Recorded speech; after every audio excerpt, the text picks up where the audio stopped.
Cocaine in my nose, got rose in my cup though. Started climbing my phone, she got me locked in on cup though. Cocaine in my nose, got rose in my cup though. Started climbing my phone, she got me locked in on cup though.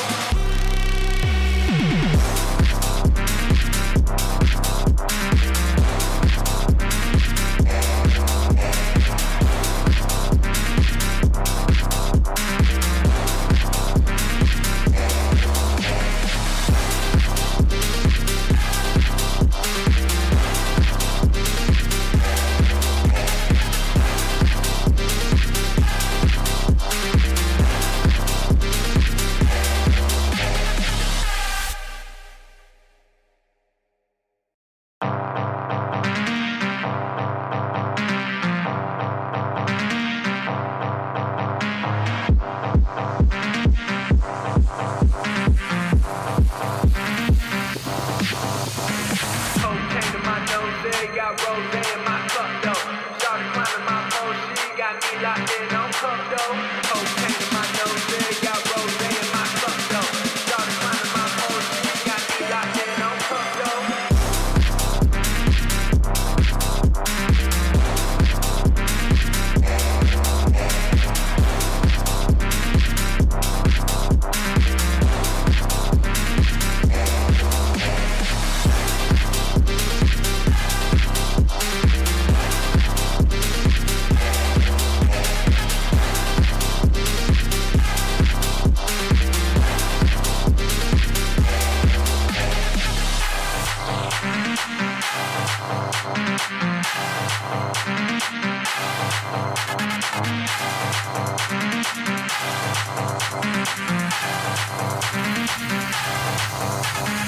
Cocaine in my nose, got rose in my cup though.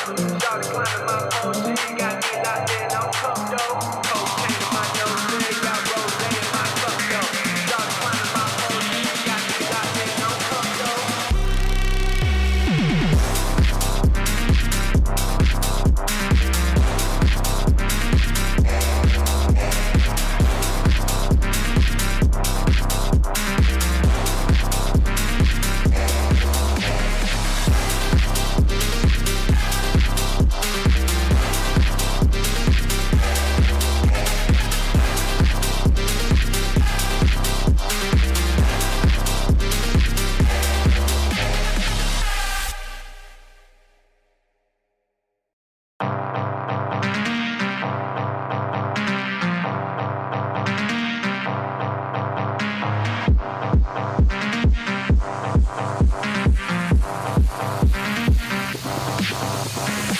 Cocaine in my nose, got rose in my cup though.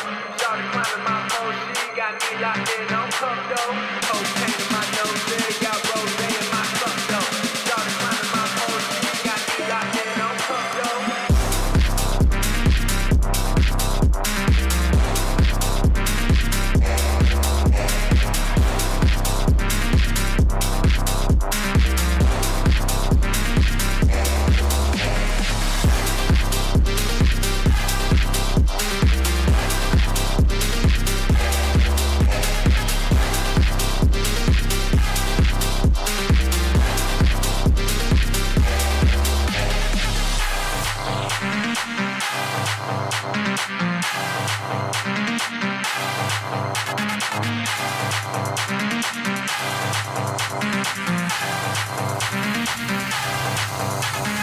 Cocaine in my nose, got rose in my cup though. Started climbing my phone, she got me locked in on cup though.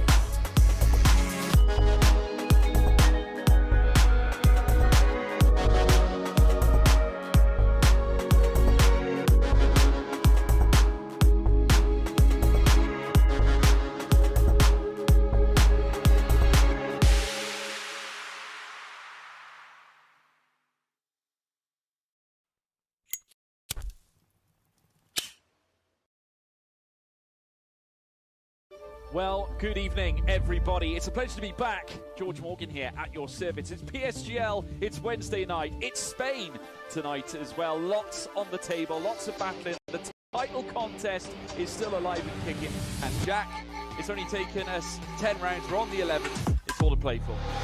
Boromant goes on the inside and takes the lead on the final lap of the race. Now it's side by side between Boromant and Warner, but Boromant's got the inside. Literally a guest star here in this phenomenal race. Cameron Dowd looking to take P2 in his very first PSGL F1 PC race. Incredible to say the least. You see that Putin to lead. 1.5 seconds. DRS is the name. Good evening, everybody, and a very warm welcome to PSGL Season 35, round number 9 of the championship, as we head to another American track, which is the Miami Grand Prix, the home of the Miami Dolphins. Unfortunately, as you can tell, to my right-hand side, no James Head tonight. He's got a power cut. He's had a power cut for quite a long time, so unfortunately, he is missing tonight. He'll be back next week. Joining me in the commentary box, my name is Jess Ball, by the way, is someone who filled in for me for Las Vegas. He's quite common in filming in for the American tracks. It is our community manager, Byron. Byron, how are you doing? Not too bad. I am very excited. I finally got my PC sorted, was just about to get ready for PSF3, got all the OBS sorted, and then I had a message saying, can you come and join me, because James hasn't got power. And I was like, absolutely sure. So I'm becoming a bit of a regular, but absolutely love it, because this is the best place to be. It's where everyone wants to compete, and it is this is the best of the best. We all want to be here. We all want to cast here. We all want to drive here. And I'm just so excited to be back. I mean, I didn't think I'd be back until a couple of years' time when I'm here on my own as a permanent caster. But yeah, delighted to be here.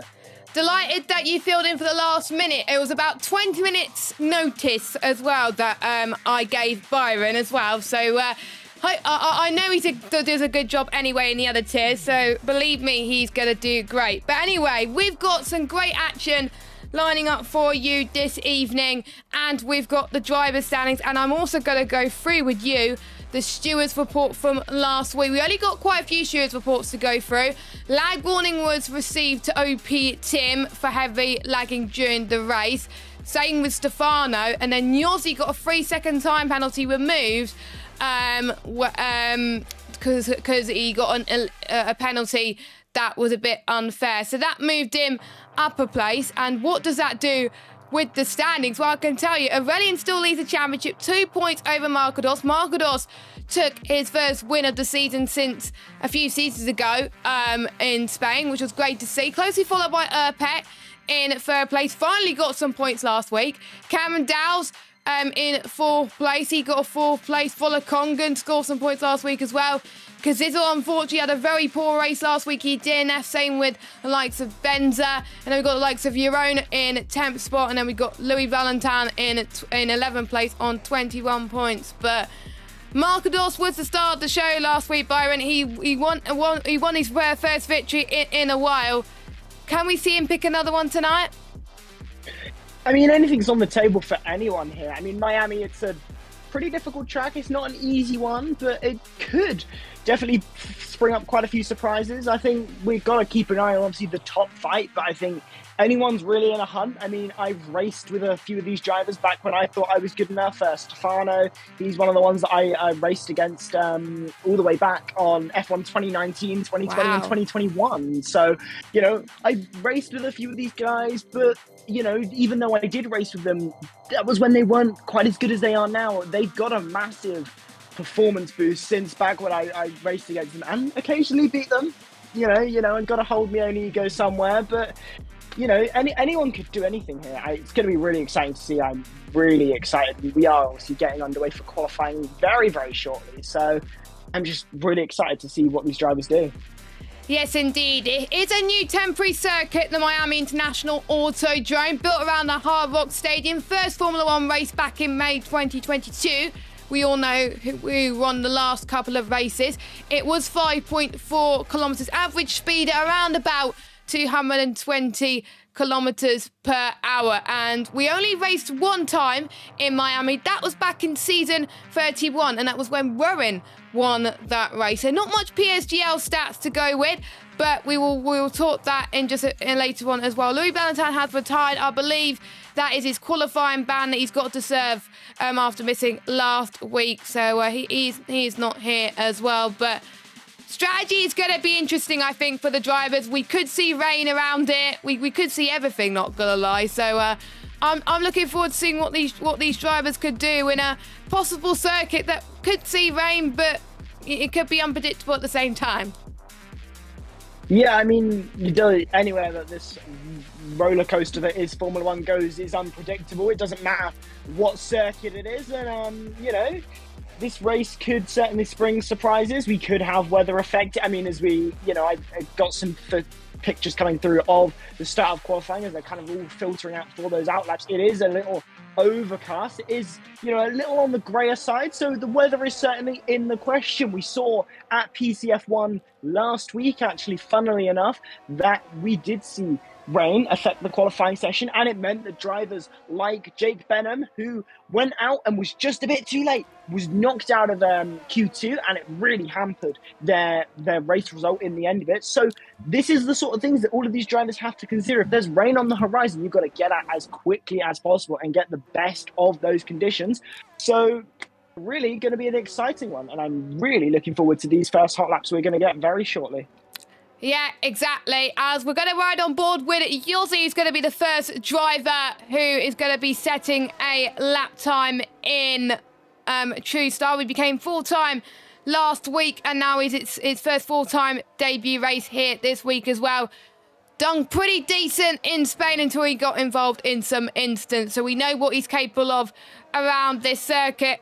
So he's going to come towards the final few corners to start his lap around the Miami International Autodrome. So past the pit lane straight, a lot of understeer through here, 320 kilometers an hour before you reach turn 1, and he's using all of his battery heading towards there as well. Right-hander, and you slight lift off the throttle heading towards turn 2.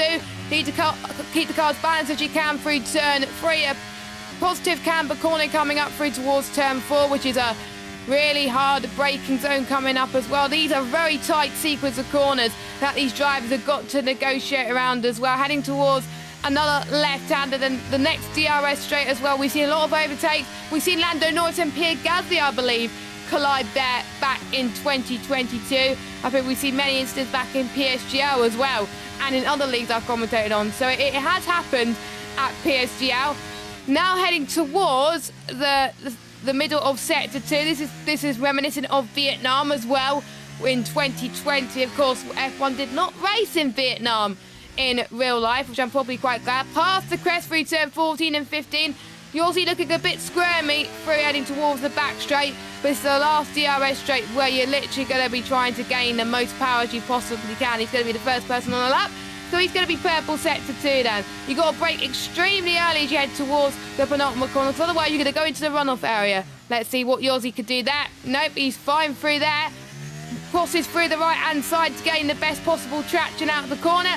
Heads towards the final corner. What can he do? And it's a 1:26.2 for the AlphaTauri, the first person to set a lap time. We've got a Williams driver up to the line as well, and we've got his teammate Cameron Dowes going up to the line soon as well, but he's heading towards Sector 3. But we've got Vola Concave across the line in second, and Marlon in third. We've got more drivers setting lap times, but 1:26.2 is the time to beat. No, scrap that. Yossi's teammate Cameron just pipped into the post.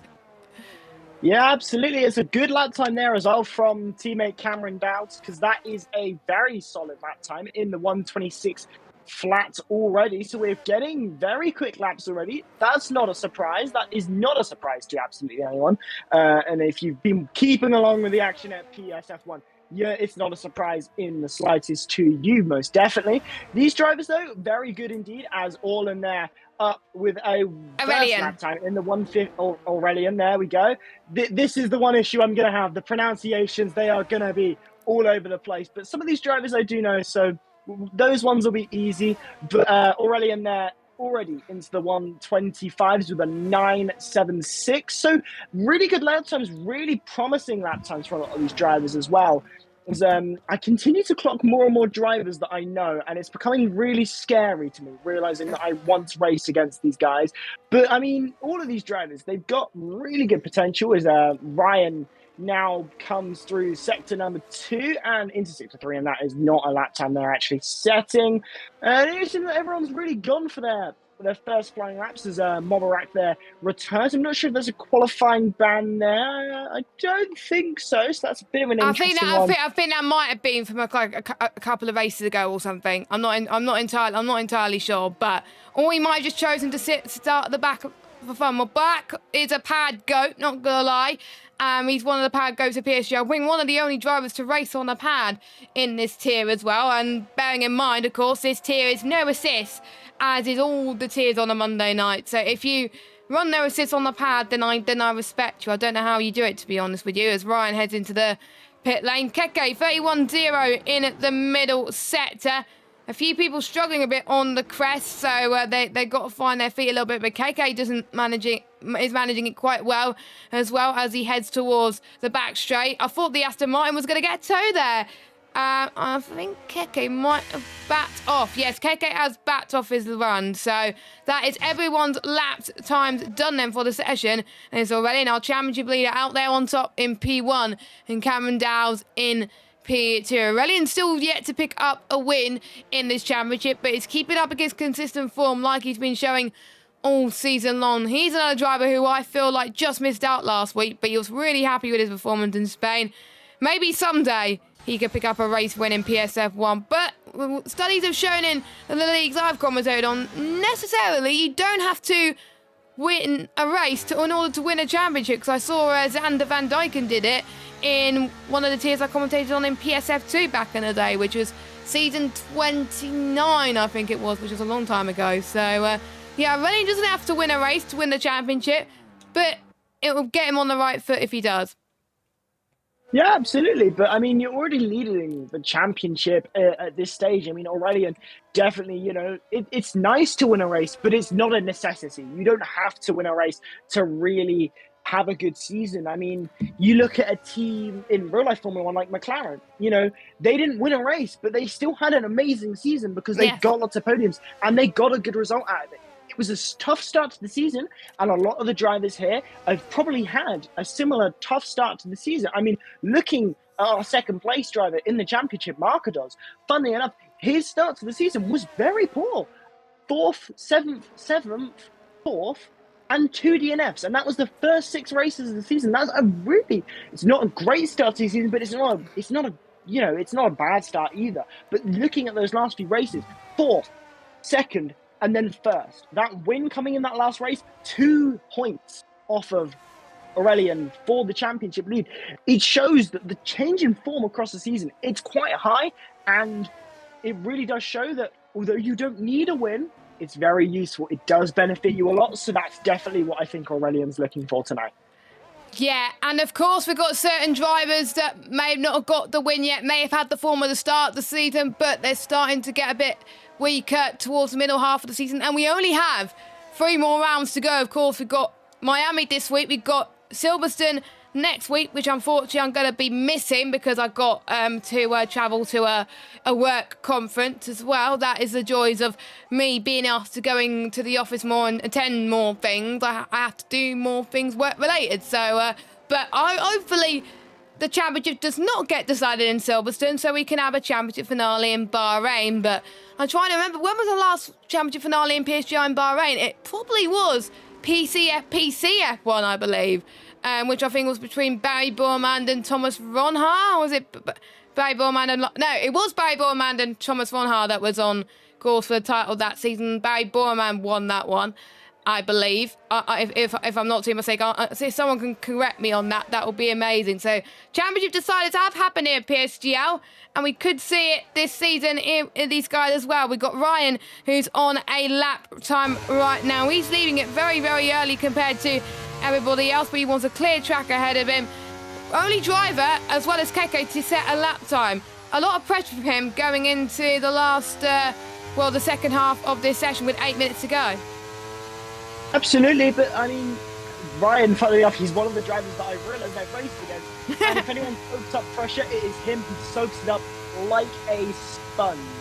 I raced against him in the top tier of a league that I actually, at one point, actually owned, and he was blistering, he was fast, and anything could happen, and it would not faze him. I mean, it's no surprise that he's ended up in PCF1 because I know him well enough to know that he has always had that pace.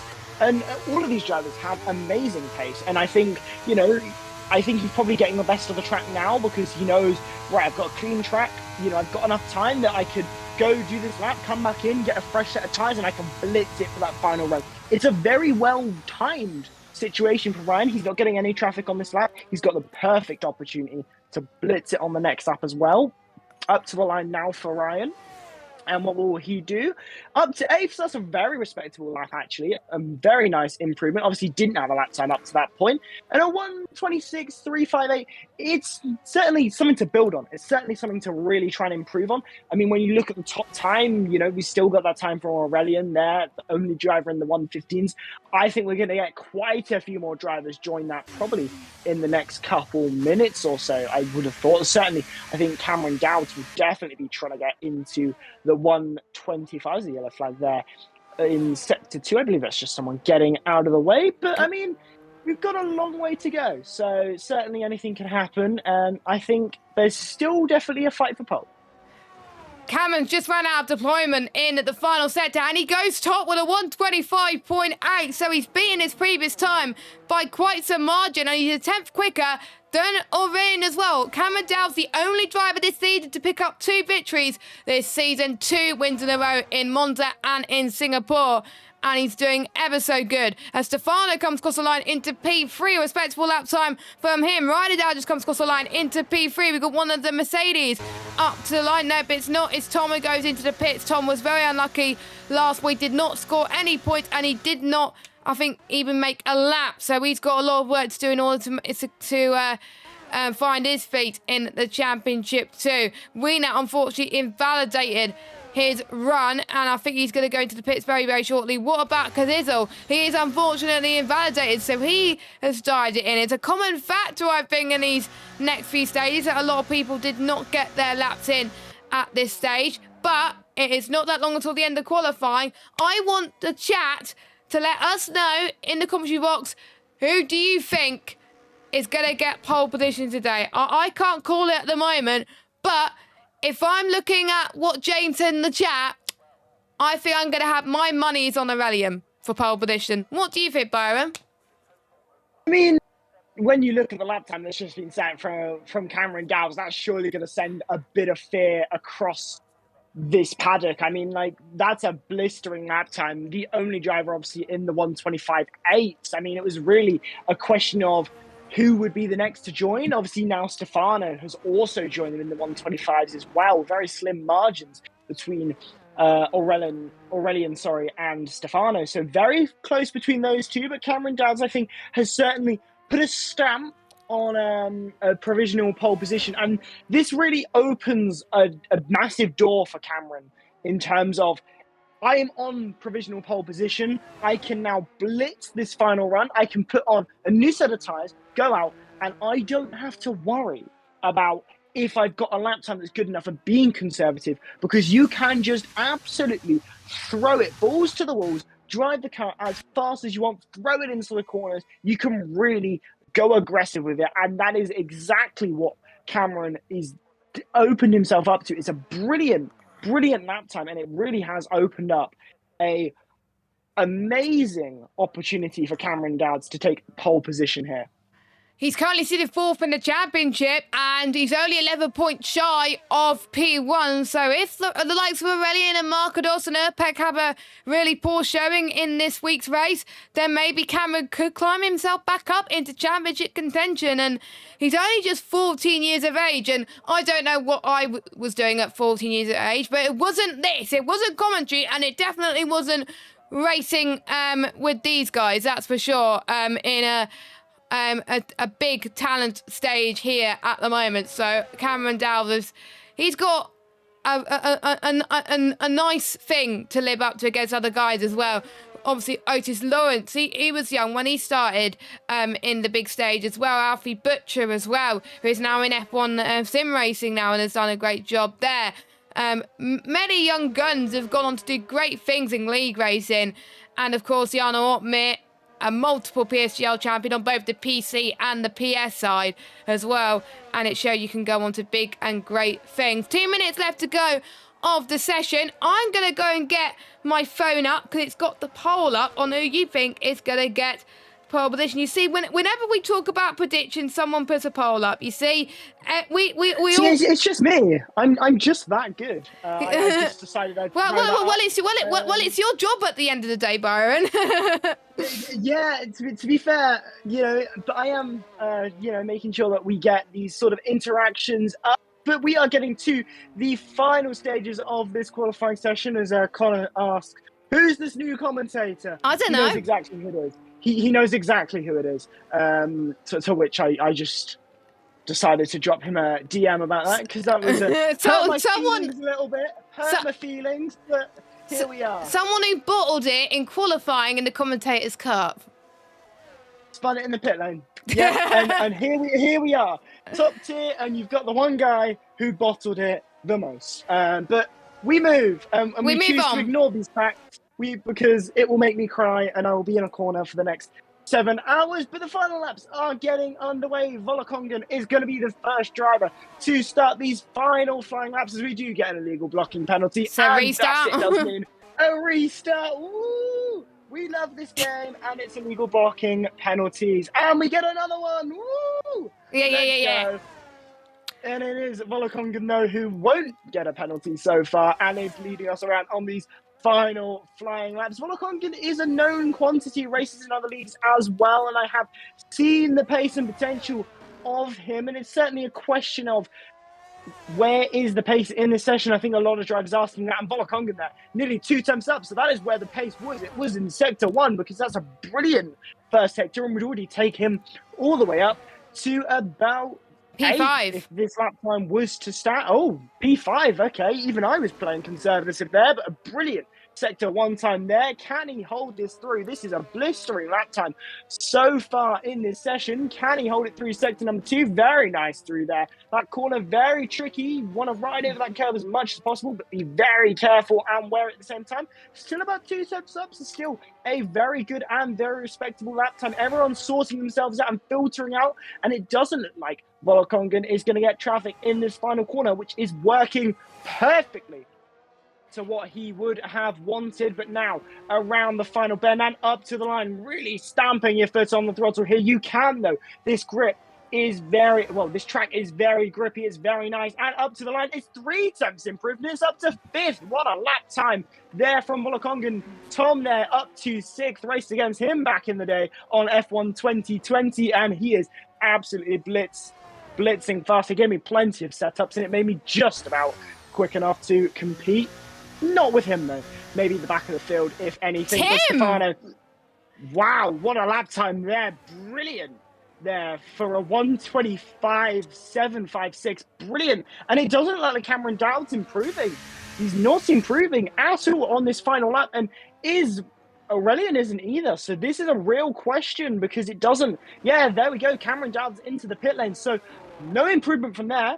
Aurelian doesn't look to be improving either. So it looks like, if things are as they stand, it is going to be Tim on pole position from, really not. Marcos is not improving either. Yeah. I think he's ran out of fuel to the line, but he slots himself down into 7th because I think Wiener goes 5th fastest. I think we got his teammate Kazizel who's going to go up to the line. While he is going to go up to the line, but it's an invalidation for him. Ryder Dow, who's 3 temps up, that would put him around about the top 10 range at the moment. So he goes up to the line. A few more drivers coming off the line in P10. Aurelian's the only man that could do it. Nope, he goes into the pit lane. Gil in P4, by the way. A very good lap time from the GLE driver. And Volokongan, I believe, has backed out. So a driver that I was not expecting to get pole has got pole position in PSF1, and 18 of you have voted. No one voted for Tim because it wasn't in the poll. I don't think any of us considered Tim to be on pole position. Again, an unknown quantities right down near the bottom of the championship. Of course, he's in the Alpine, and obviously he only became joining the lead back again, I think, back in Singapore. So I wonder, is this... we always like to see surprises in PSGL. We could see a surprise here. Yeah, absolutely. And, well, absolutely blistering times so far across the board. And someone said in the chat that the pole time in F3 is faster. And I'm just having to check this because I'm so confused if that's the case.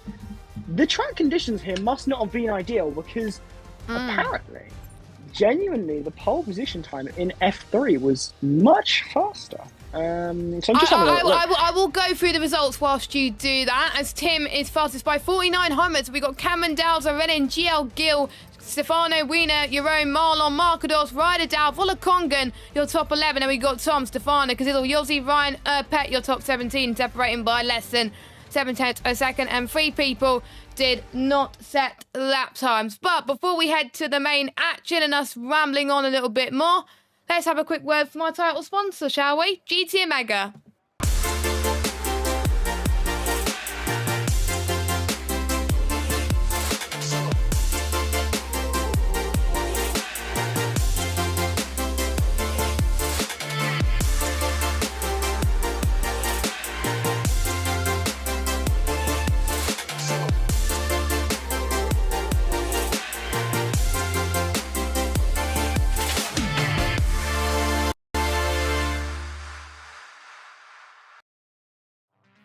So, what a qualifying for Tim. A driver that we weren't expecting to be up there is on pole position for today's Miami Grand Prix. The third to last round of the championship.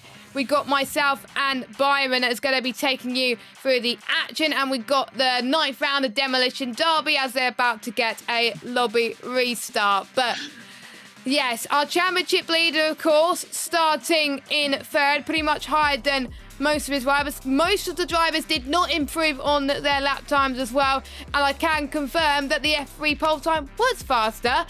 So it might mean that the drivers weren't as comfortable about the track, or maybe the conditions were a bit cooler than F3, but not nicely done from Tim. Maybe the conditions suit him a little bit. Absolutely. I mean, it's very interesting. You know, you can say that another tier's pole time was faster, but you've got to think that the drivers within it, you know, there's limited options to move within a season. Rens Thomason, who is in PSF3, because that's where I cast, funnily enough, you know, I know how much of a proven quantity he is, and it's interesting, you know, like to see this kind of difference between these drivers are still incredibly fast, but, you know, the improvement from a driver like Luke Thomason in PSF3, you know, it really shows that the performance of a driver can change so much across a season. You think 12 rounds, 12 races, 12 weekends, that's not that long. But when you think about the amount that a Formula One team changes across the season, you know, McLaren, you know, Aston Martin, they had huge swings in form across the season. Think of that as how the performance of league racing happens. One week you might be blitzing it, you might be so fast, but then the next week everyone else is unlocked to 10th of a second and you are losing. And, you know, this is how close it is. This is how fine margins it is. The track conditions will affect it. And, yeah, it's very, very interesting. But I think we've got a great race ahead of us. I think all of these drivers, you know, they've really put a good foot down in qualifying. Some more than others. You know, those with qualifying bans, they might have been looking at that. They'll probably be trying to understand where their opportunities are to gain. Where are they going to make those crucial overtakes? Where are they going to make the difference? Because you have to make the difference, you know, in a race, especially if you're starting at the back. It's never easy. It never will be, you know, but you've got to just deal with the cards you're dealt and try and get the best result out of it. Yeah, and we have seen people in Miami in the lower tiers on the PC side come from lower down from the grid to finish well. So it's not over for people that are starting from the back. The track evolution was not as quick as we would expected. We saw in places like Spain where we see people improving a lot to get near the faster lap times. And who knows? We could see drivers maybe struggling a bit potentially on terms of tyre wear, which could be a big factor in terms of managing their race pace there. So a lot to consider on that front. Markadors, I think, is someone to watch out for in terms of climbing his way up through the field. Of course, he's got a few podiums to his name now. Of course, he got the win last week.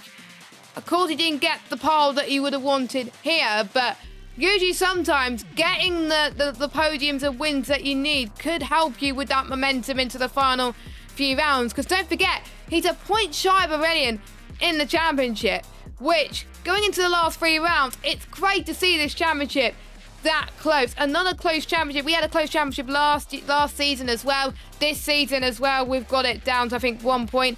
P3, I believe, is 5 points behind the leader as well.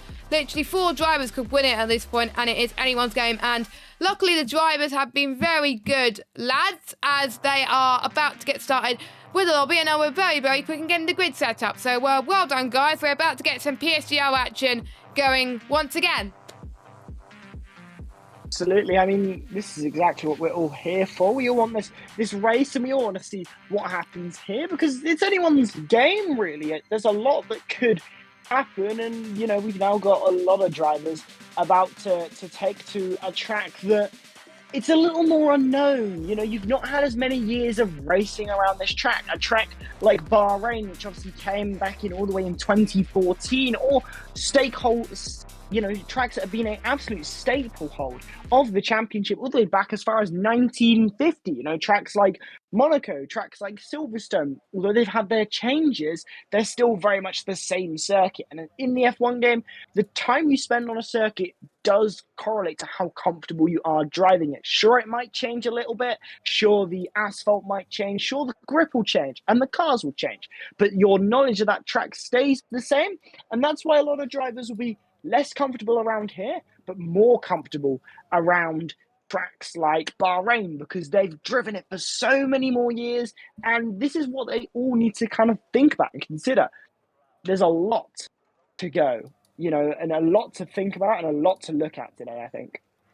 Yeah, I think so as well. So get your thoughts in the chat on who you think is going to be winning this race. And as you can see in the pit lane, it is quite sunny at the moment. A few clouds, but nothing too threatening right now.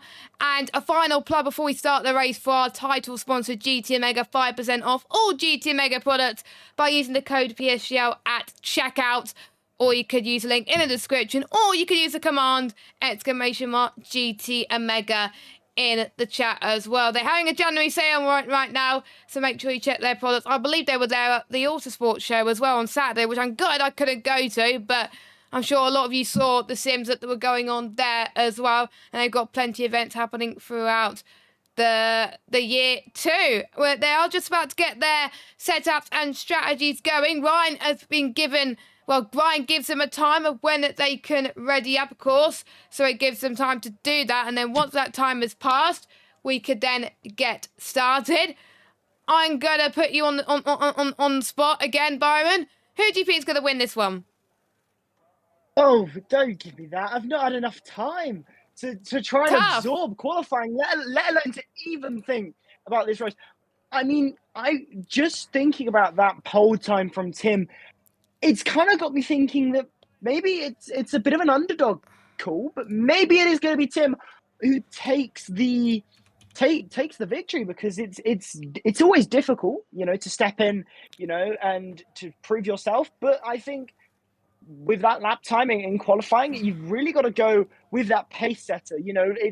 It's like Max Verstappen taking pole position at a race. A proven quantity is, likely to win the race. You want a bit of excitement. You want it to change, and I think it definitely will. The drivers behind, I'm thinking, your likes of, your Cameron Dowds, your Aurelian, they're likely to be putting on the pressure, really piling on, but a lot could happen tonight. I think we've really got a strong race, and I think we're very, very nearly about to head to the 5 red lights. Fortunately, OBS isn't giving me any latency or much, and here we are. 2, 3, 4, 5 red lights.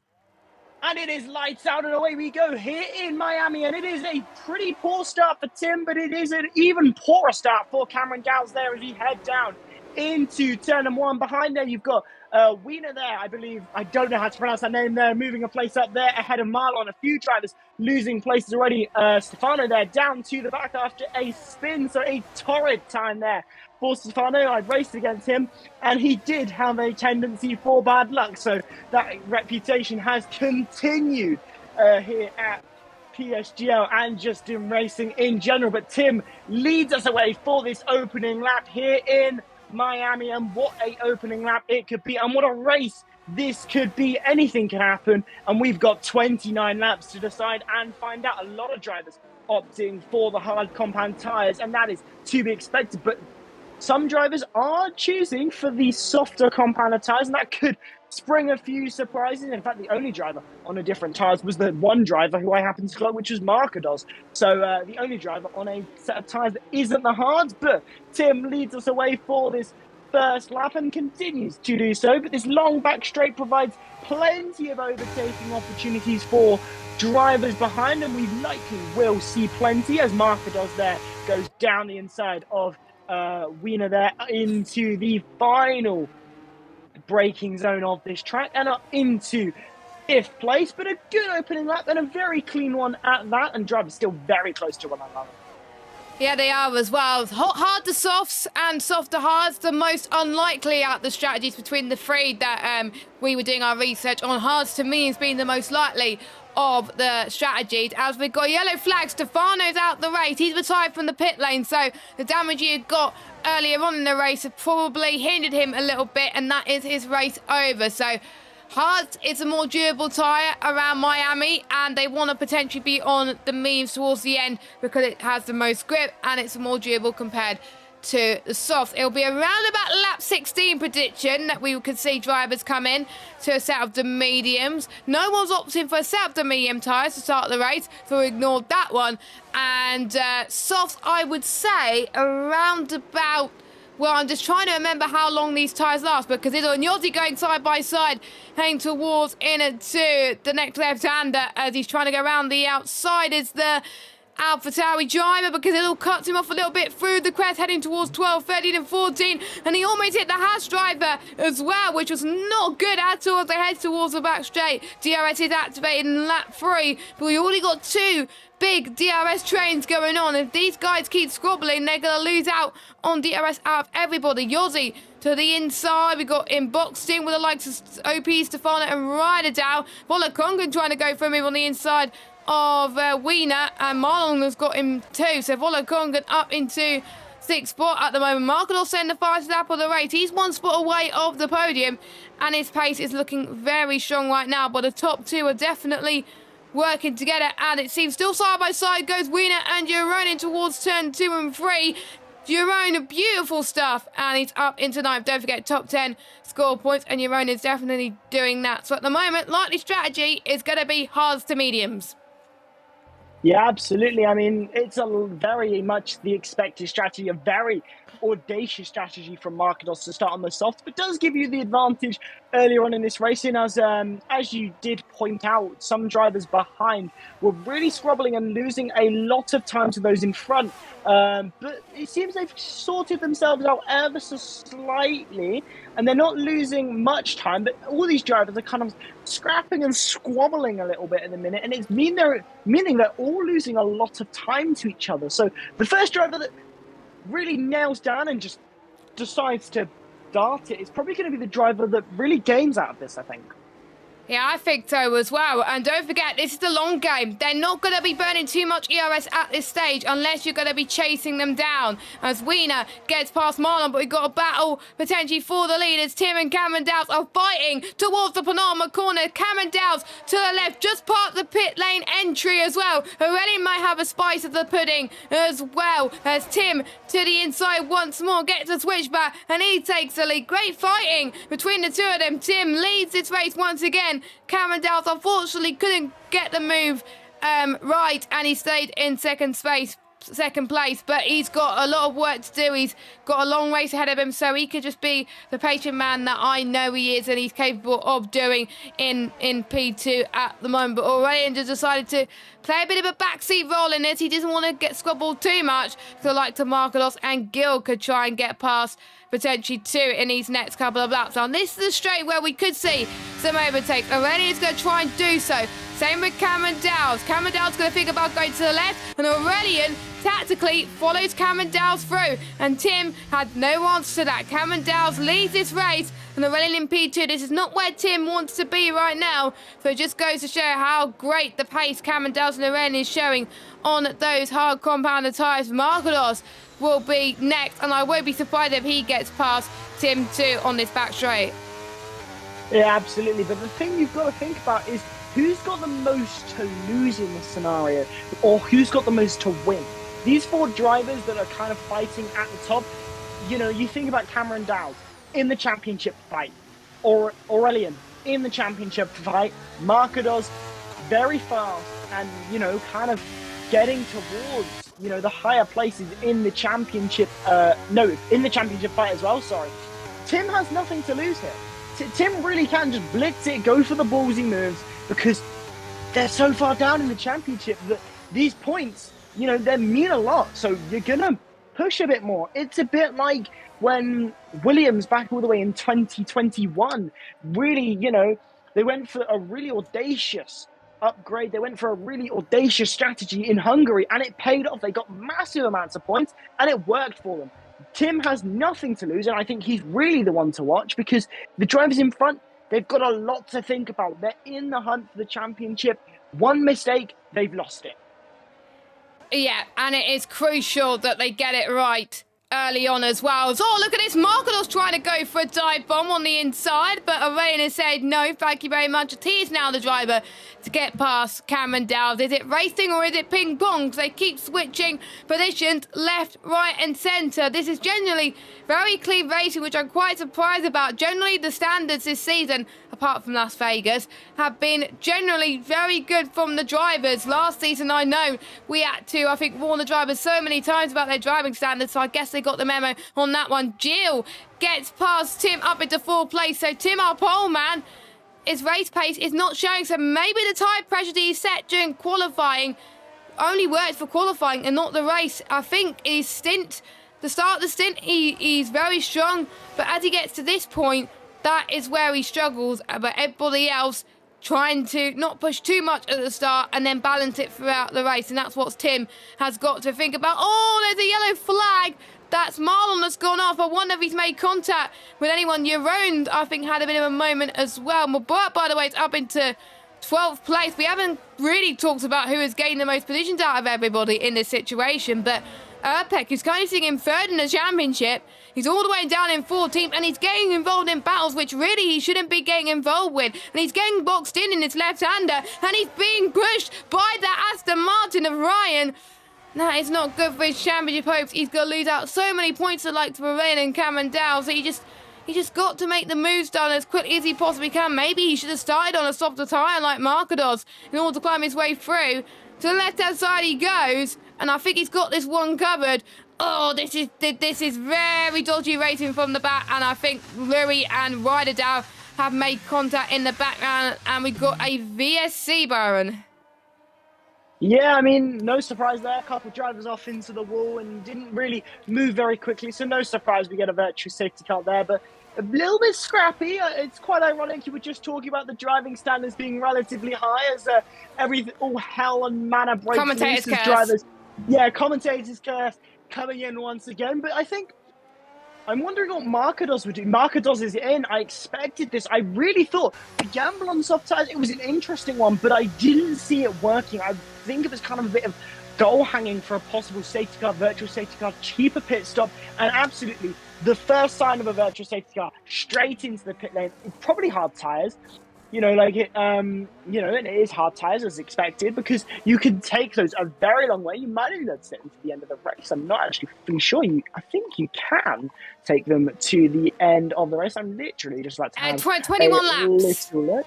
21 yes, you laps. could probably just about get them to the end of the race. If you are really pushing it, I mean, you've got these few laps, you know, well, you've got to save a bit, but you might be able to, and it might be a gamble that some drivers do, but obviously quite a few drivers into the pit lane for those medium tyres.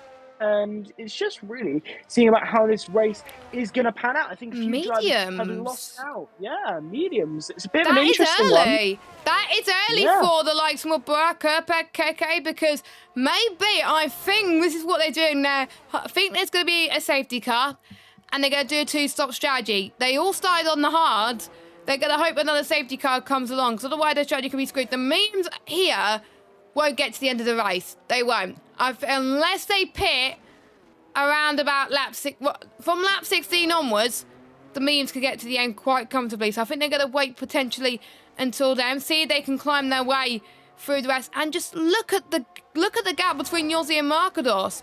It's about 2 seconds, and then after that it's about 5 seconds as well. So the gap is a bit closer than you might think. So if the medium runners get a move on, then that strategy could work different. I've seen it in Austria. I think at one point when there was an early safety car and they start on the hards and did 2 medium stints. That means that they were on the more durable and preferable rubber for the entirety of the race too. So I can see why they've done it. For people like Yossi and Mubarak, it's a good move. But the ones near the back, they're going to struggle because they lost so much time for the front wing changes as well. But obviously the top 2, they had nothing to lose, so they stayed out. Gil is right on the back of this as well. He can take advantage of this as he sees fit. As he goes to the left, does he think about it? No, both of them shut the door quite nicely, and Gil stays in 3rd place. But he has won it before. He has won in PSGL before in season 26 when he won his title as well.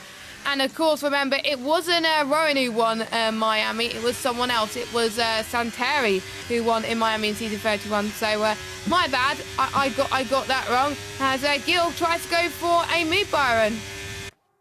Absolutely. And looking further back as well, I did notice that Marcados, who obviously pitted earlier in the race, is up to 11th, overtaking Louis Valentine. So showing that the newer hard tires are working, and Wiener there going side by side with Volokongan, very close, nearly touching tyres there. Brilliant racecraft from the 2 of them as they both keep very clean. That could have got nasty very, very easily. That could have been very, very messy, and one of those drivers could have definitely ended up hitting a wall there because of the way they were going side by side. But very good driving standards from the 2 of them.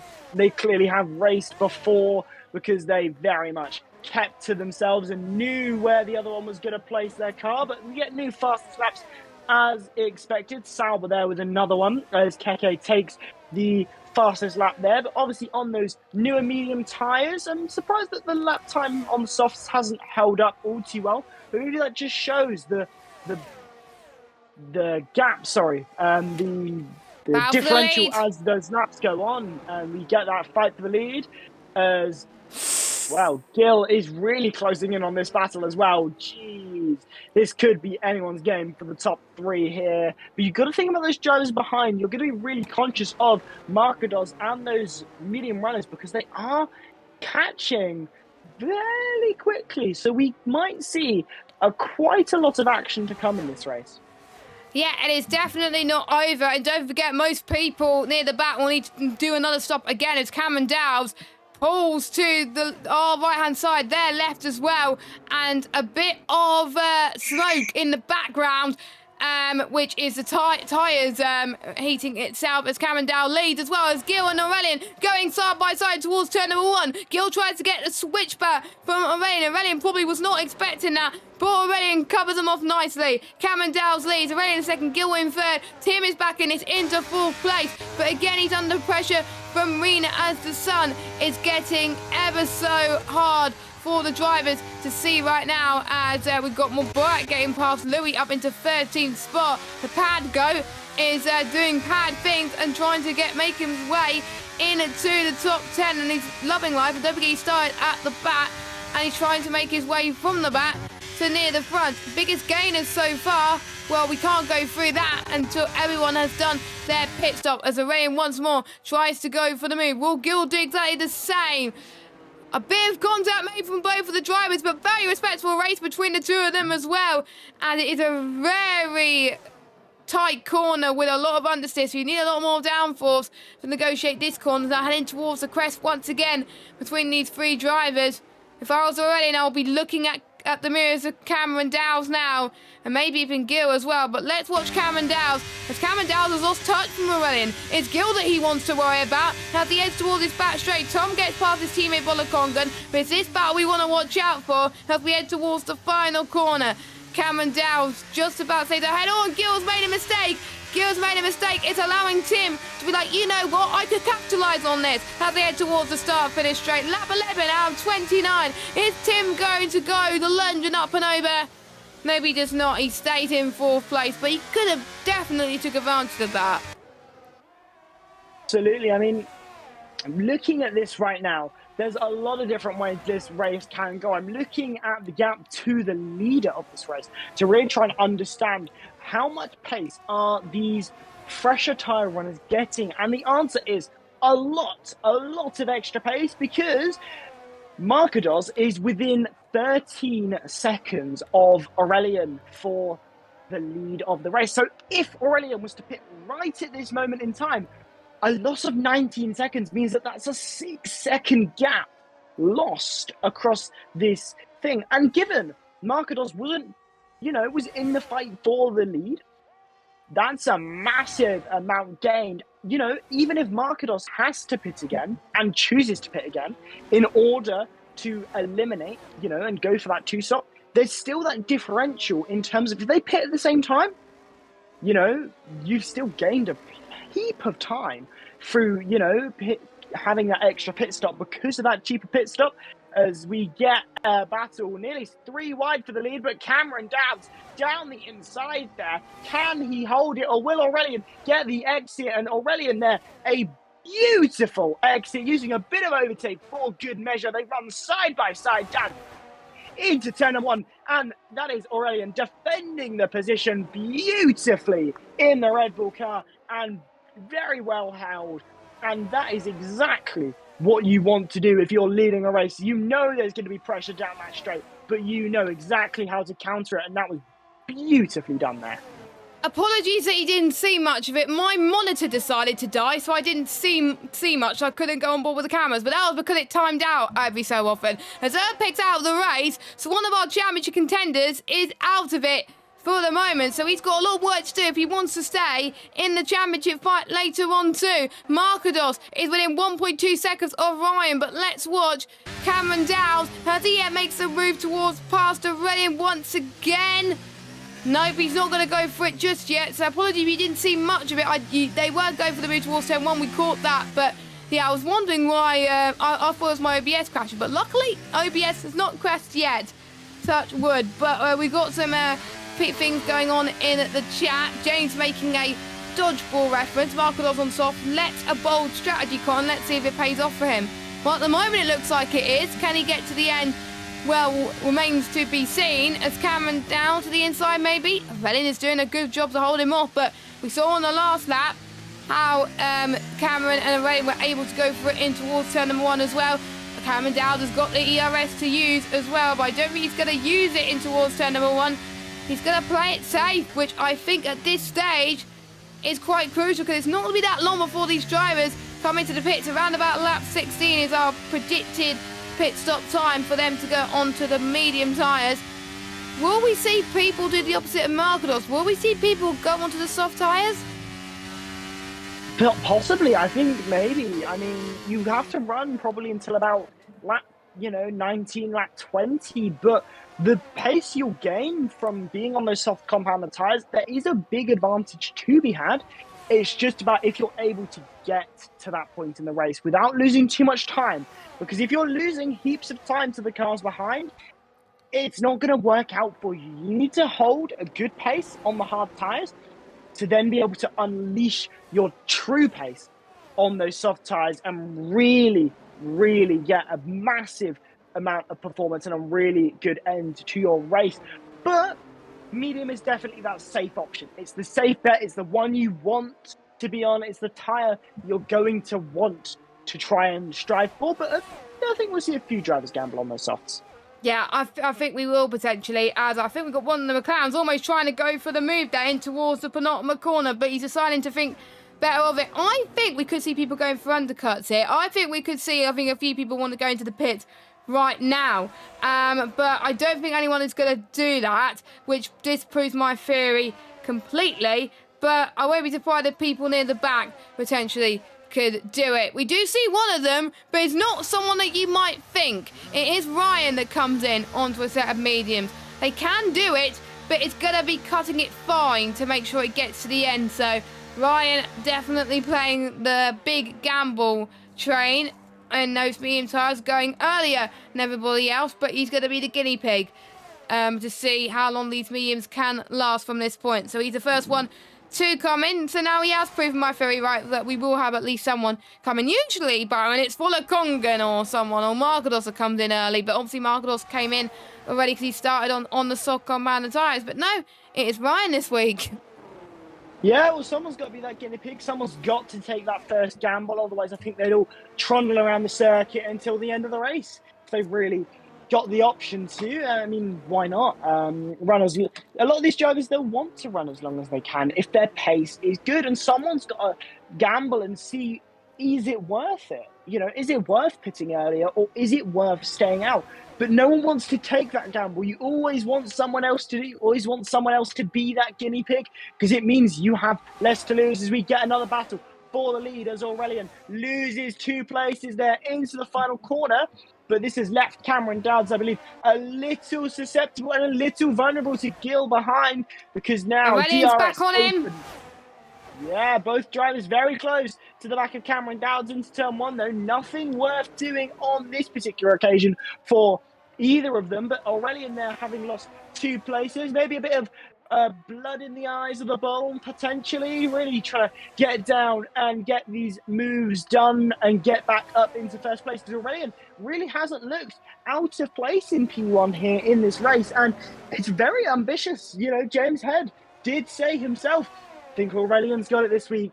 And lo and behold, Aurelian has been one of the star drivers so far in this race, and now tries to think about going side by side with Gil, but not into this particular corner. But can an overtake be done there on Cameron Dowds? It's an audacious dive, but one that certainly has panned out so far, as Cameron Dowds can't hold it around the outside through this sweeping right-hander. And now as we head into this tricky chicane, and it's very much worked in Gil's favour, but not for much longer, because let's face it, Cameron Dowds is going to get the overtake down this straight because you're close, and because of this long DRS straight that allows you to gain so much more pace.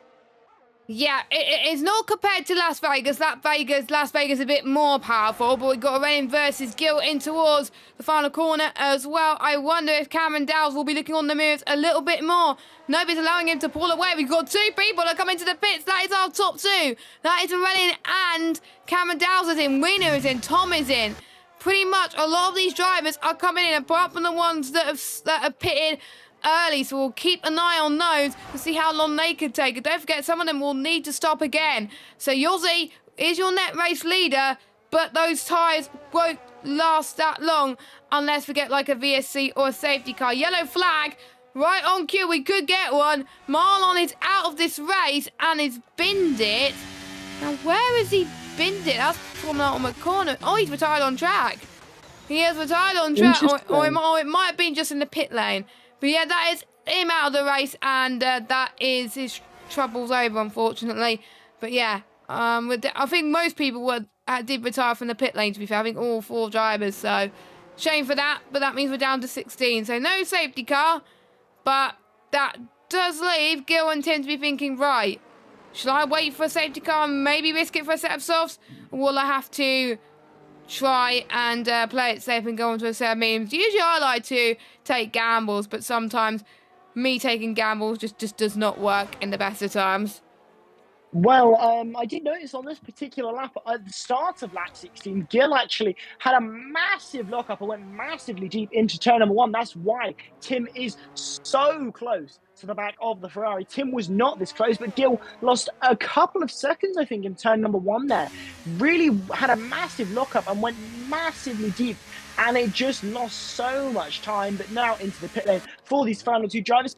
don't think either of them are going on to softs. It's not worth the gamble, and the pace loss would just be so immense. So both drivers onto the softs, so it leaves Markados, the only driver kind of in this top pack who's on the hard tyres. I mean, it could be very interesting to see how it comes out. You know, these mediums, they'll fall off, you know, quicker than those hards, but the disadvantage of that is your tyres, they're not as fast overall, and they're not going to get to the end of the race because you've already been on them for 10 laps. Yep, that is a good point, Byron, as well. You know, they have lasted quite long, and they have been pushing as well to get through into this front pack. So if I were them, I would have been saving at this point, because if you wouldn't be saving at this point, then that's where your tyres are really going to start to lose a bit of temperature, lose a bit of grip.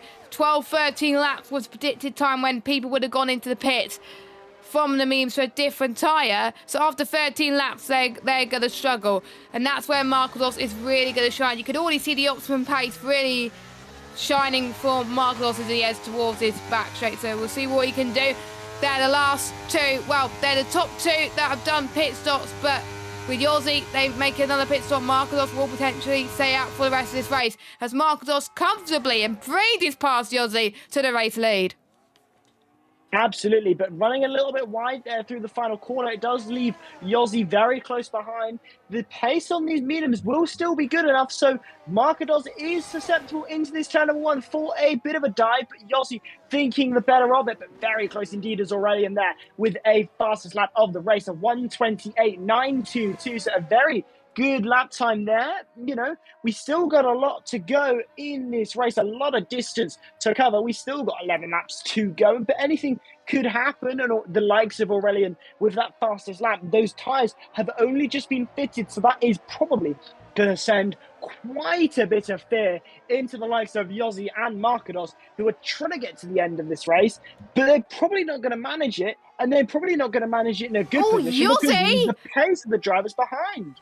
Yossi trying to go for the move. Sorry to cut you off there. And Yossi's like, you know what? I don't care. I'm on the mediums. I know I'm on older, less durable tyres. I'm going to try and get past you anyway. And that's probably due to Markados' mistake going into the first sector. Meanwhile, Morborak is having a battle with Tim, who's on the fresher rubber. Gil has managed to get past Morborak. Gil doing a splendid job, but he's been caught up with the likes of Tom Volakonga. Tom Volakonga undercut them in the pit lane. Gil did not have the best of pit stops, whereas Cameron Dowd did. Aurelian is pretty much what has happened to the likes of Cameron Dowd and Gil in the pit stops, because Rena's also gained quite a bit in the pit stops as well. Aurelian has pulled off a great gap, and he's not that far behind Markados as well. So Aurelian could be challenging for this race lead, and I'm a bit surprised about this order as well. So maybe some people are struggling to get those tyres up to temperature as quickly as they can. I know Gil is setting fastest laps, but Aurelian is the one taking advantage, and with James Head saying, oh, he could win this race, he's looking like the favourite so far. But don't count out Cameron Dowd, maybe don't count out Markados, but look at the rate that Aurelian's catching up to Markados right now. Absolutely. I mean, Aurelian gained 1.8 seconds in the last lap, and he's already gained nearly a second on this lap. In fact, he's gained over a second now. He's already within a second as we head down onto the straight. But look at his battery. He's on 0%. He has burned everything in his battery, and he's not quite caught up to this top pack just yet. So it's going to be a little more difficult now in these next couple of corners to see if he can get into the DRS run, because he's not got the battery to burn. He's not got that extra pace to deploy when he might want it.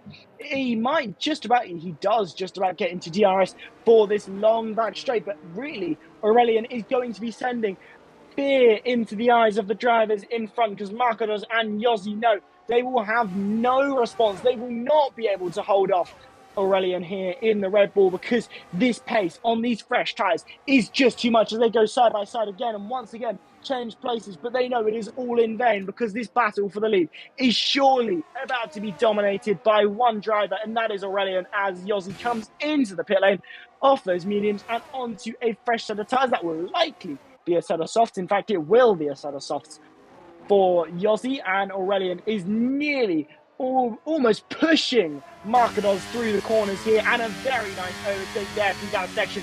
Markados has undoubtedly let Aurelian through, knowing there is no defense that can be there is no Sergio Perez defense that can keep Aurelian behind, and it is no wonder these fresh tyres are coming alive and nearly already a second ahead of Aurelian. That is a brilliant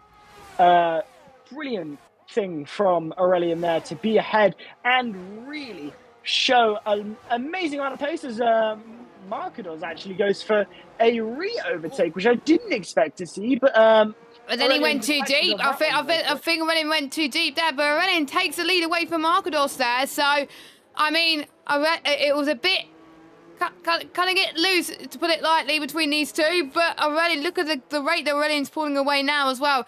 Cameron Dowd is going to try and do the same thing. He's got to get the move if he wants to challenge Aurelian for this race victory. Aurelian looking to get his first win this season. Cameron Dowd looking to score 3 wins, which no one has done in this tier for a long time, as he breezes past Marcados up into second place. Wiener has got that penalty. He's going to try and do the same thing. So maybe the strategy that James was saying to Marcados in chat was bold.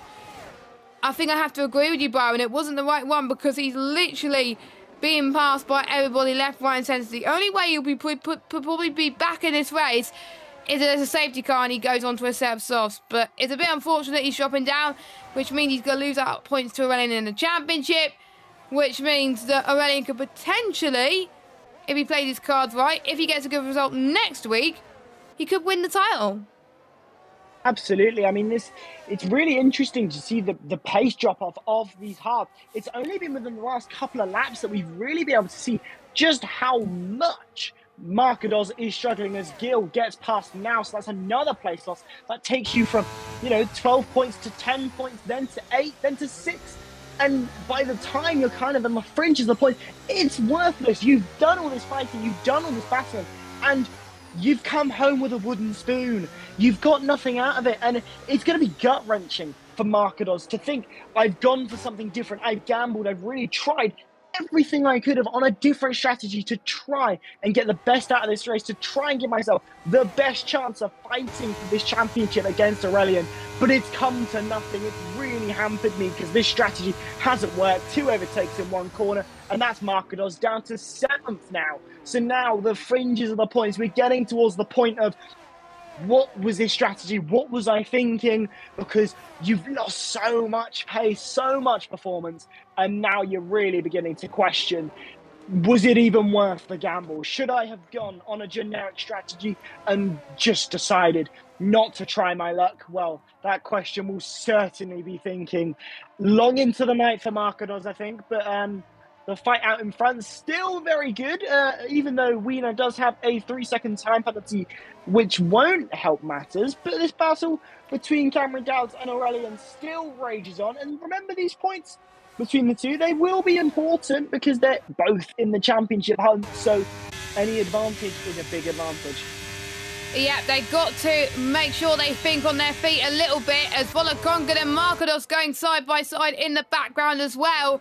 And Volakongan again getting past him, so Marcados could lose out on even more points. Even Cazidlo and Stefano could potentially get past. He's the only one that stayed out in this front lot. Keke in your own hands as well. I can't imagine what their tyres are going to be like. I think they could get punches, and to make his day even worse for Marcados, he's got a 3-second time penalty. Let's watch Gil at the moment. He's got great straight line speed heading towards this back straight. He's going to try and get past Wiener, but Wiener covers off to the left-hand side. Aurelian and Cameron Dowds, they're not going to fight this one, and Wiener stays ahead just for the time being. I wonder if Gil's going to play the long game and maybe go for it towards the end. Nope, he's not. He's going to think about it. Heading towards turn number 1. He knows he hasn't got that much battery left. Oh, there was slight banging wheels between the two of them. That's unsettled the car between Gil and Wiener. Tim is in this as well, and Gil's lost 2 places because of it. He tries to go around the outside of the both of them, but he's lost, I think, to Wiener and to Tim. Tim's got past. He's like, you know what? I got pole. I'm trying to find my way back in this race. Don't count Tim out, but they're losing so much time to the top 2 ahead. I think this is going to come down to Aurelian and Cameron Dowds. Guys, just stop squabbling. You're going to lose time. Just work together to close up to the top 2. Don't fight each other. Yeah, I think this is exactly what Tim's trying to do now. He's just got past Wiener and is probably thinking, I don't care about the guys behind. I care about what's in front of me. I want to try get up to this top 2 and is really putting in the performance here. Has about 50% battery to use as well. So quite a bit of extra pace to deploy and use through these final few laps, and just about manages to get into the DRS of those cars in front. I'm not actually sure if he's actually just about managed. I don't think he has. He just lost a bit through that previous corner, and hasn't quite got the DRS. He is within a second now. That's crucial because Tom and Wiener behind, and Gil, by the way, has lost a few places. Tom He's back come behind from? Marcados. Tom has come from absolutely nowhere, but is now fighting up and now into 4th. I mean, I remember racing against this guy and thinking, hey, he's all right, but I didn't think he was ever PSF1 good, but clearly he is now because he is setting blistering times, and just, this is exactly what you want to see. You know, he's blitzing it now. He's got fresh tires. He's going for it, and he's getting a good result so far. 4th would be a big haul of points for him. He's not had a great season so far, so this would be quite a good result for him. Mobarak here with another fastest lap, but on those soft tires and out of the points.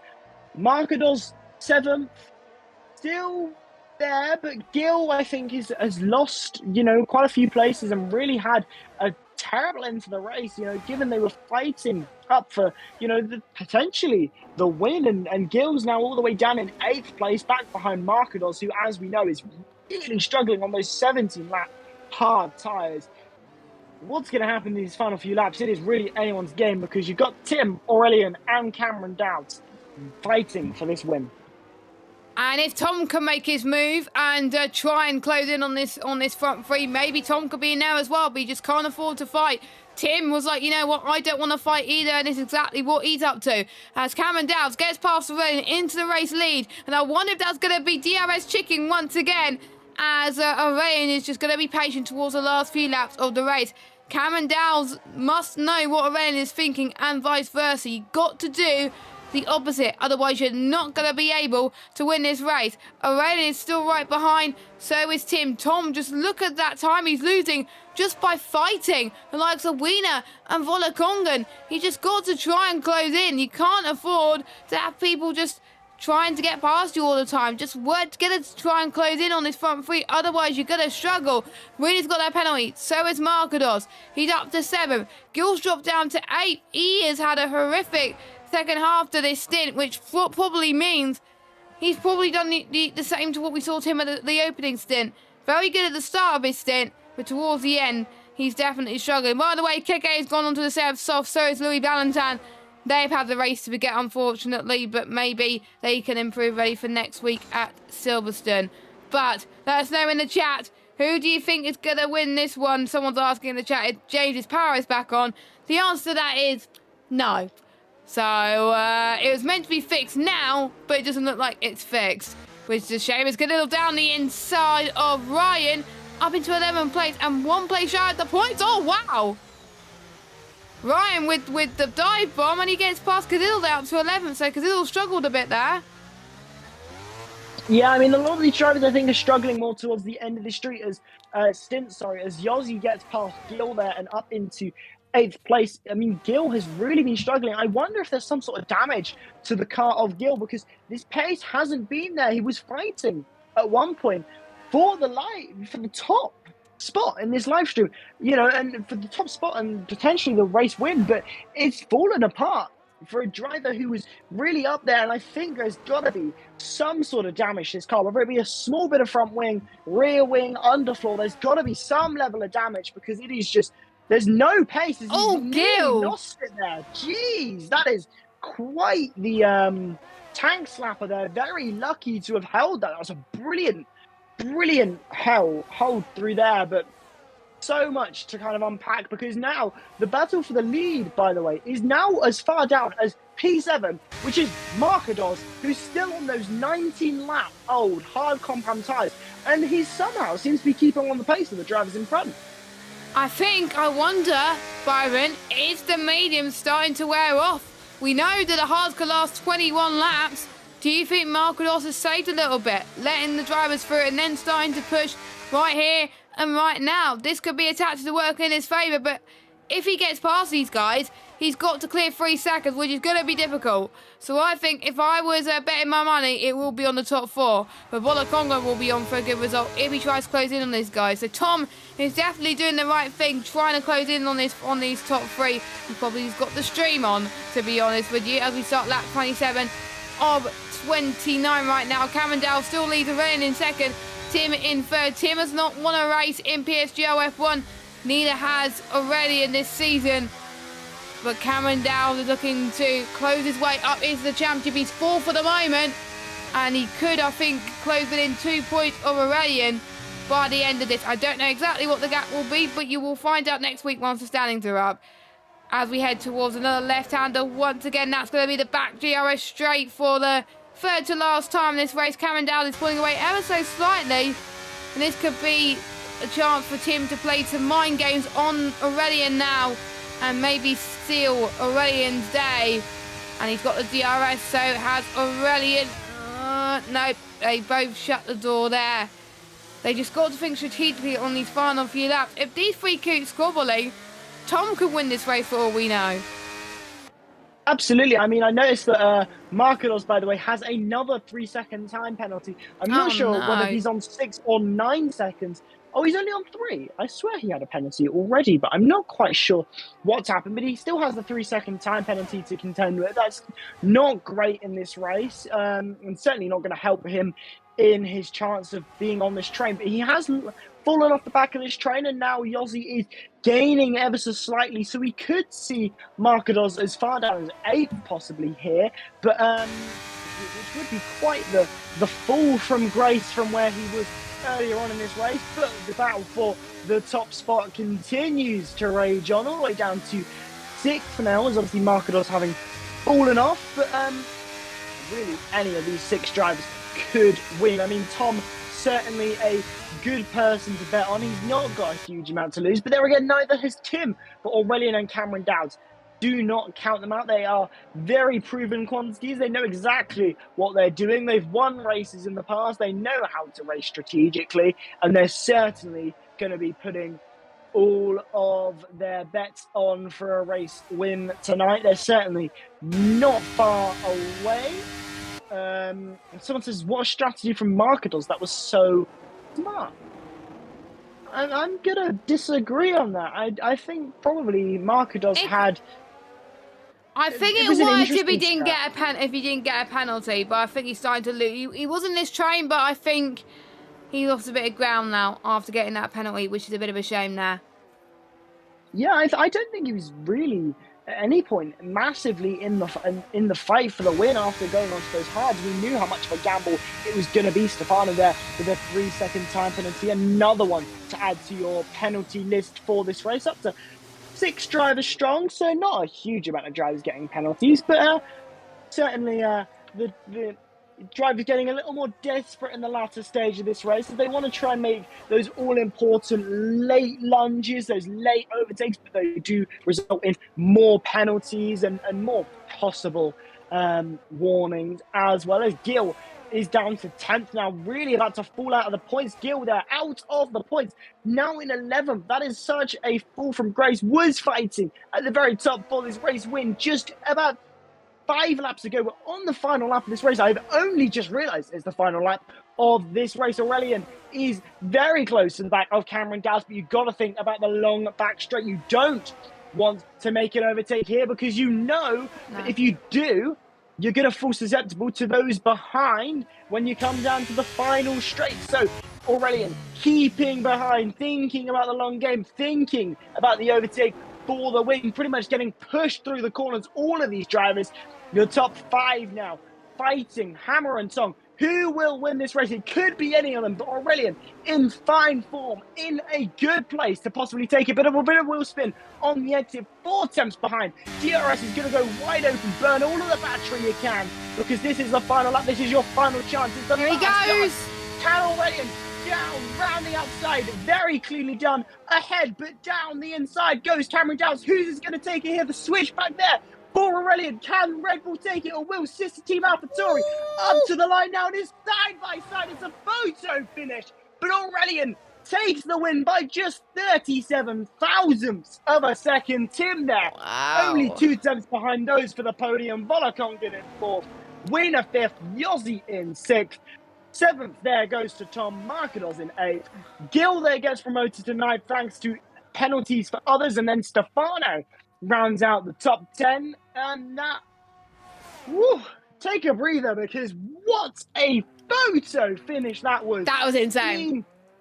mean, it's very rare you get margins that fine, but Aurelian holding that around the outside, that requires some massive balls to do. That is, I mean, you are talking about Red Bull after all, the team that are known for just going for it and not holding back, and just, whew, that was really ballsy, and that switchback was done to perfection there. That was. So brilliantly done. And Aurelian, first win of the season. James' head was right. I was Aurelian right. his bet. No, Aurelian was James's bet for the win, I think, if I remember rightly. Yeah. And mine. I yeah, said so- Aurelian. And I went with Tim, but I said it could be anyone. It was someone. Someone did win the race in the end. So I could say I was right, I'm sure, somewhere in some land. But Aurelian, what a race, what a finish, and what a haul of points. I mean, really, you know, we said about you don't have to win a race to win a championship, but it certainly helps. And Aurelian is certainly going to be in fine form and really going to be feeling the momentum going into Silverstone and the finale in Bahrain. It could be all up for grabs next week. You know, when you look at the likes of Markados, who had a real off week this week, you got to think, could Aurelian possibly take the championship next race? Well, after this race, it's certainly a lot more in the question. Yeah, I think at this point, it's Redding's to lose. He's been top of the championship for a few weeks now. We did say that this could be the opportunity to get his first race win at PSF1.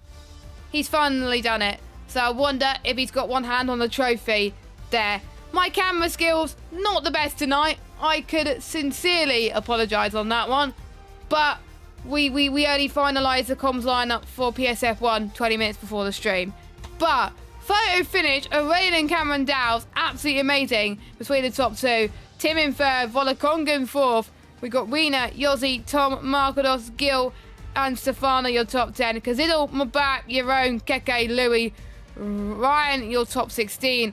And your DNFers are Marlon, Erpek, Ryderdale, and Stefano.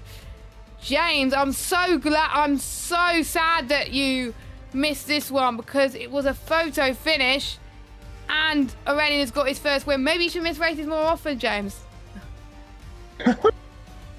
Oh, James, if he ends up watching this back after the event, he's going to Only be so sad that he joking. missed it. Yeah, he's going to be so sad. You've like just ruined his day when he watches this back and sees the amazing race that we've just had. But I mean, whew, you just can't process this sort of race. It's so difficult for all of these drivers, and as I've just realised that I've been on cams the entire time just showing them my hand for about the last 20 seconds because I've been looking in the Discord, seeing what they're saying. Aurelian, though, he seems so happy in the Discord. He's just ecstatic and over the moon about that, and no surprise why. I think we've got some interviews to give as well. I believe we got Cameron Dow's waiting in the rating room. If I find the right Discord, because I've got loads of Discords open. Hang on, I've dragged them. Oh, you dragged him. There you go. Perfect. So we got the man who just missed out on the race victory, but definitely gave us a valiant fight. Cameron Dow's, can you hear us? Yep. What a great race from you. Missed out on P1, but it was a great fight at the end between yourself and Aurelian. How did that race go from your perspective? Yeah, qualifying was decent. I think there might have been another 10th, maybe 10th and a half, but as long as you're in the top 5, it's not really that big of a deal where you start. But yeah, the race was good. It was a good fight with Aurelian all race long. and then yeah, I think I had decent pace, and then it was just I didn't really have the ERS at the end there. It was quite difficult because I know the ones behind me had like 60 or 70, so it was quite difficult to try and stay ahead in the last lap. But yeah, it was. I thought I like sent it back on Aurelian on the last corner, and I thought I might have been able to keep it, but then he ended up switchbacking me, which is a bit frustrating. Especially he's like the main person I need to beat right now if I want to win the championship. So it's a bit frustrating to come second to him because it's like championships falling away a bit, but there's still hope. There's 3 races left, I guess. But more importantly, you have gained on your other championship rivals as well, and you still got a few more races to do it, so it is possible as well. Were you hoping that there could have been some rain potentially in there, or were you relieved that it was a dry session? I would have liked rain in the race personally. I think that would have made it a bit funner, and it usually there's a bit more field spread with the rain as well, so it makes it a bit easier for the drivers. Yeah, exactly. Right, well, Sorry. no. I mean, obviously, this is kind of my first proper like dive into PSF1, but when I saw you going for second, sorry, yeah, I did race earlier on in the season. You know, it's one of these. It's always a difficult track. I mean, you know, it's one that you've not had as long to play, as long to experience, because it's only been in since F1 2022. You know, how kind of difficult is it to go to a track that you don't have as much experience on? You know, you think of Bahrain, you've raced that for years and years. You know, how much more difficult is it? Yeah, I'd say it definitely takes a bit of a decline on your confidence, like especially when you're just going around the track, like tracks like Silverstone and Bahrain, as you said, you've got just I have a lot of confidence on those tracks, but I think it's not too bad, but I think there's a bit less confidence when you're at a track that you've not done as much, but it's all right. I mean, you certainly showed your pace and how well you did today. I mean, no one's going to be doubting, you know, that you're still not in the hunt for the championship. You know, you still got 2 rounds to go. You're still close in terms of points.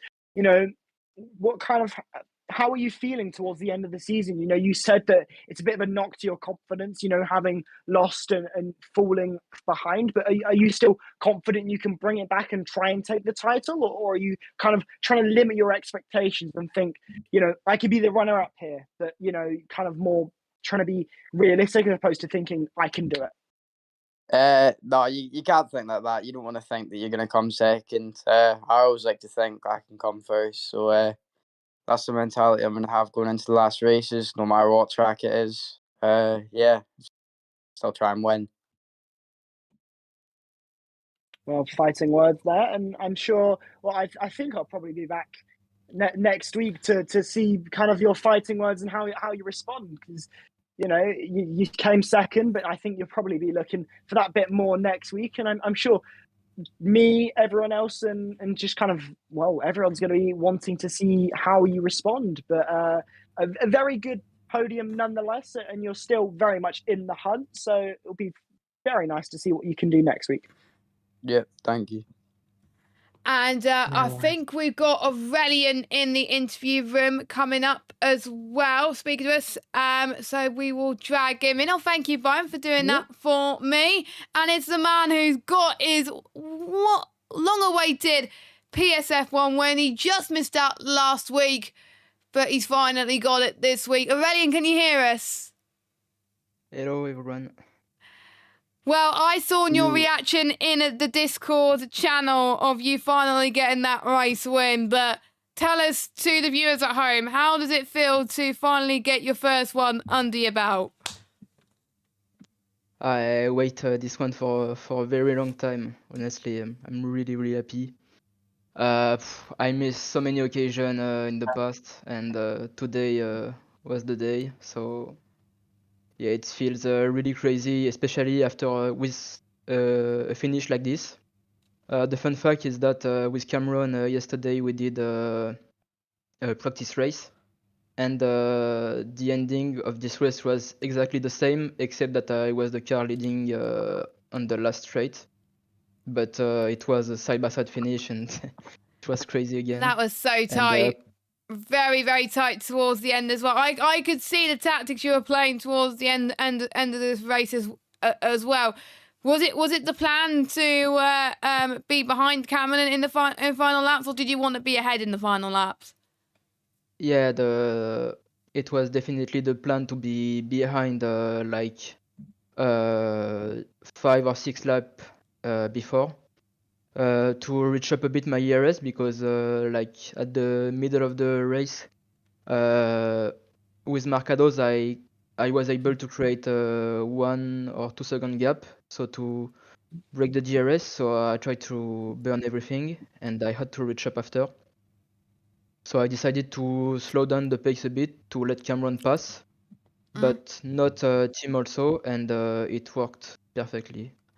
And I have to say, James couldn't be here tonight, but he was the one who predicted you to get the win, and you got the win there. So you can Thank you, James. Yeah, you can thank James for that one. Hopefully you'll be back.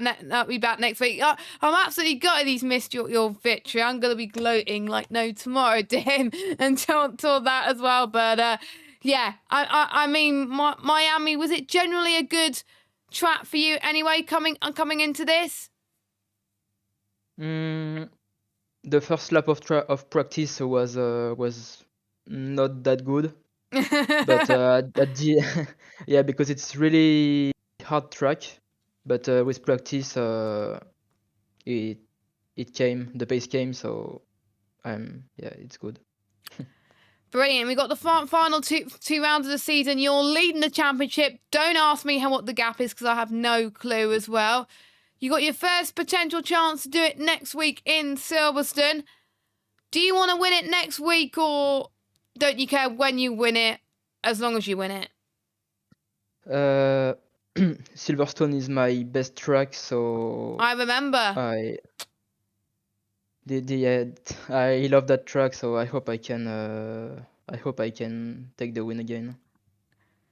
Yeah, and would it be amazing that you would win your first PSGL F1 title in Silverstone, which will be great to see as well. So yeah, it would be perfect.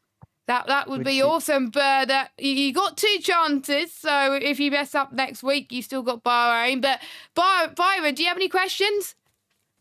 Yeah, I mean, obviously, some fighting words in terms of Silverstone being your best track. You know, how you didn't have the best start to the season, but you had a few results that might not have been the best, but your consistency has been really high. How much of a confidence boost is it to finally get that first win towards the end of the season when you know you're already out in front?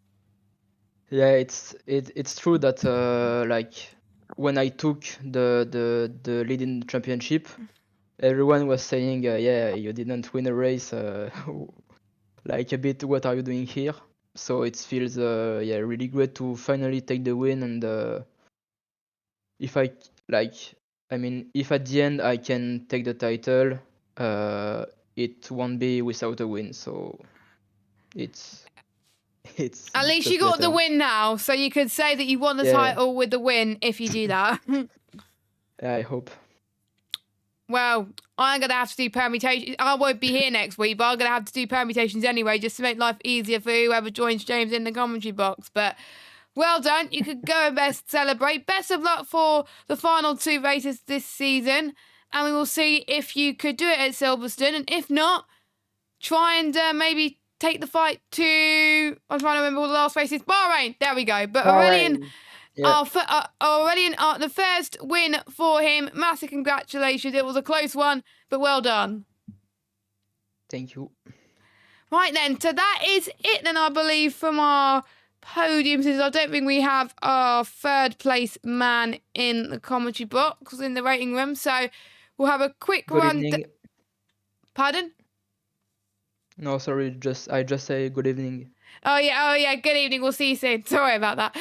We'll just quickly look through the calendar once more. So we just had Miami, we've got Silverstone on January the 22nd, and then we got Bahrain to kick off the final round of the championship. We only got a few people left in this. Pet didn't score many points in this week, Byron. I think if he messes up next week, his chance is pretty much gone, if not gone already. Yeah, I mean, it's very difficult when you have to take a week out, whether it be for just you're not feeling well or just you're not able to make it. We all have commitments we have to uphold, and unfortunately, sometimes it will hold you back. And I think, if you're looking at the likes of Peck, who isn't able to race, it's a bit difficult because you're trying to think, was that my chance at the championship that I lost? Because we're going to make mistakes. Yeah, and this is the issue. Some of these drivers are really going to be thinking, did I lose the championship here because I wasn't quite able to make it? Yeah, exactly. And 2 more rounds to go, 2 more chances where Aurelian could wrap it up next week. Make sure you stay tuned with James and to be confirmed commentator, because I won't be here. But before we go, make sure you check out our socials at Premier PSGL on Twitter and Instagram. I'm sure Byron will be very happy with me saying that because it's his baby now. Make sure you subscribe to us on YouTube. Make sure you follow us on Discord as well. Check out our socials down below on the camera screen. I'm JessGames95, and Byron, socials if you please for yourself. Byron Hale TW on Twitter, and then Byron Hale IG on Instagram, because I'm just, slick like that and have the platform names in for no reason whatsoever. It's but fine. It does look nice and clean. It's nice and clean, to be fair. It works Exactly. very nice. And if you're my other baby, just follow PSGL socials. That's where I live, pretty much. But yeah, 2 rounds to go. Britain and Bahrain then. 2 circuits I like very much. 2 circuits everyone likes very much. And it's a nice end to the season. 2 rounds left. You're really getting into grind time if you're one of the drivers here. But we're very much nearly at the end of the season. Anything can happen. I mean, I really want to be here next week. I want to see just those fighting words from oh god, it's bad that I've forgotten his name just after I've said that he's got fighting words. Aurelian and Cameron Dowes. Both of them fighting words, both of them wanting to fight for this championship. I want to see who comes out on top. Will it be next week? Will it be in Bahrain? Will it be in the sand dunes? Who knows? We've got to wait until next week to find out. We'll be back here next Monday for PSF1. And of course, we've got the PC tiers on Thursday for the lower tiers, but we got Wednesday PCF1 with George Morgan and Dan Field around Silverstone. So it's not a mystery chat, it's around Silverstone, 7 o'clock UK time. Make sure you check it out. It's been a very great championship so far, so I'm excited to see that one. The PC lower tiers, like I said, on Thursday. Then back with us on Monday, 10 PM and 8 PM. F2 and F4 on at 7, F1, F3, F5 on at 8. So for myself and Byron, thanks for watching. Hopefully James has got his power back by next week. I believe his power is still gone, or he's fallen asleep, one of the two. Maybe even both, I don't know. But have a good evening. See you next week. Well, James will see you next week. And we'll leave you with our title sponsor one more time. Take care. Bye-bye.